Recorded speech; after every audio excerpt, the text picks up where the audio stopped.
Hello everyone and welcome to my new video on stock market. In this video, I'm going to discuss about a stock that turned 1 lakh into 10 crores in 11 years. I will not disclose the name initially. I will give you some numbers and charts. Do try to guess the stock. At last, I will disclose the stock. And also do not forget to subscribe to my channel and keep supporting me. So if you do subscribe to my channel, it encourages me a lot in making more of these kind of videos and sharing my knowledge with all of you. So do subscribe to my channel. It's a humble request from my side. So some disclaimer before I move forward. I mean, because I do not want to misguide you on this. Like you will see that, okay, this much returns has given. So you should expect that, okay, stock market should give me this much returns in next 11 years. So I do not want to misguide you on this. So from stock market, you should not, I mean, if you're directly investing into stocks, maybe you can think of 15%, 20% return. If you're investing into mutual funds, maybe 10 to 12% returns. That's what you should expect. Do not expect this type of returns from every stock. This is very rare. That's why I do not want to misguide you on this. So do not start, I mean, so this is only for knowledge purpose, whatever information I'm giving you here. So do not start chasing penny stocks after, I mean, seeing these returns that this stock has given. Do not do that because penny stocks are quite risky. And the returns that you are seeing here for this stock, it requires a lot of risk involved. It's, I mean, a lot of risk is involved in getting those returns. Plus, other than risk, also luck is required. So both of these things are required for getting this type of returns.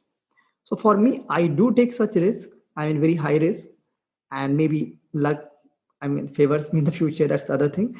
I do take such risk, but in only small amounts, not very much amount. That even if I lose that amount, it's okay. I mean, it's not very huge compared to my portfolio. That's how I take this risk, and I take only risk in companies, those small cap companies, which I understand like how they can grow in the future, what is the demand, what can be the demand for their products in the future.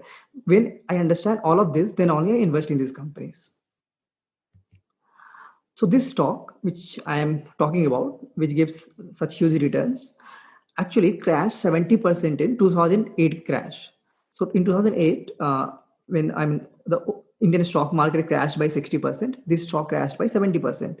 So the stock price was close to, I think, 43, 45 in 2008, and it crashed to around, I think it was 43, I think, and it crashed to around 5 rupees, close to 5 rupees in 2009, if you see here. And yeah, in basically on March 13, 2009, it was available at 4.82. And if you see, right, after this, what happened? Such, I mean, it went up, moving up to almost it touched 5,000 in 2020. Again, in the COVID crash, it went again down to 2,000. It's now at 3,000, close to 3,000. So mostly you would have guessed the stock, I think, looking at the chart for this. This is a very popular stock in the Indian stock market. So the returns for this stock is, let's try to calculate that. So of course, let's take the roughly, like the price was rupees 5 in 2009 and it went up to 5,000 in 2020, close to. So it's kind of, if you say close to 1000x bagger stock in 11 years, close to. So even if you have bought at, let's say 7 rupees, 8 rupees, I think close to 1000x bagger stock. And the CAGR returns here is close to 87%. That's quite great. And 87% CAGR over 11 years. I don't know any other stock which has been like 1000x bagger stock in 10, 15 years. I mean, if you don't know about any of this, do comment in the comments about any of such type of stocks. And for even if you want to get like a 1000x bagger in 11, 15 years.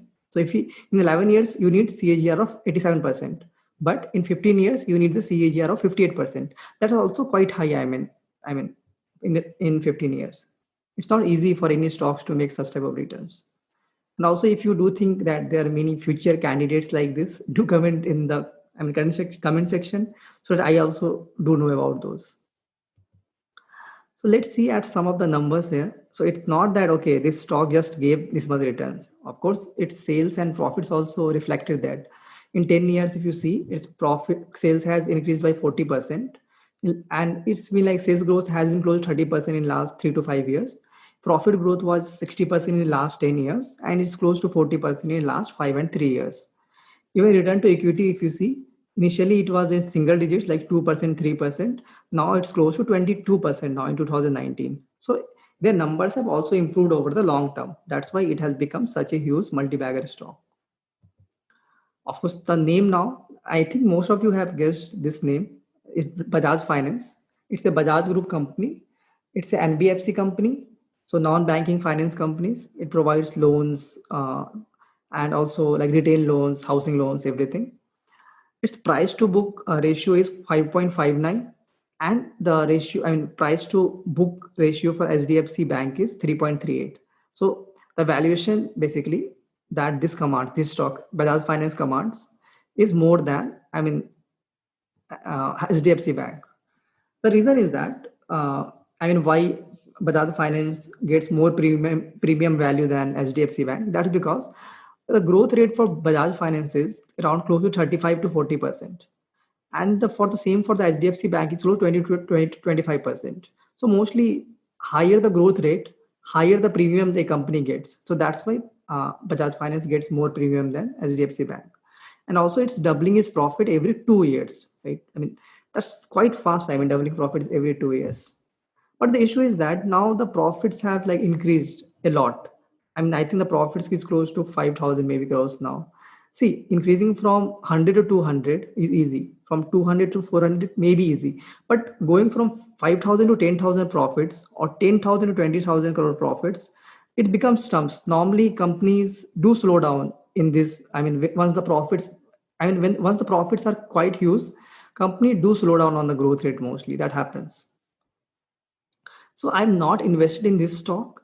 So for me, the fear is that same thing. If the growth slows down, valuation can come down. So 5.59 is quite high price to book ratio.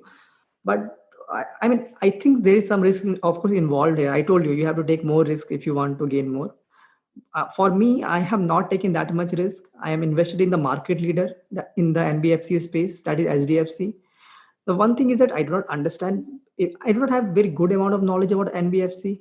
So I do not want to take a lot of risk here. It's better to take a risk in companies which I understand very well. So that's where my confidence is very high and I can take more risk. Here in NBFC, I mean, it's very tough to understand their business and how their future is and everything. So I just go with the market leader in this HDFC, which is also quite good company. So that's my reason actually. And for anyone else, if you want to invest, I will say I will advise you to understand this company better, because I do not understand it much better. I mean, NBFC's company I do not understand much. I will try to maybe in the future try to understand this. And also, like I mean, the concern for me is that if the growth slows down in the future, valuation can come down. A premium here for Bajaj Finance is quite high. So that's my view on Bajaj Finance stock. Do provide your view also on this stock. I think this is the last one. Yeah. Do provide your view also on this stock and any recommendation for 1000x bagger stock if you have any. So that's all for this video, and do subscribe to my channel. Thank you.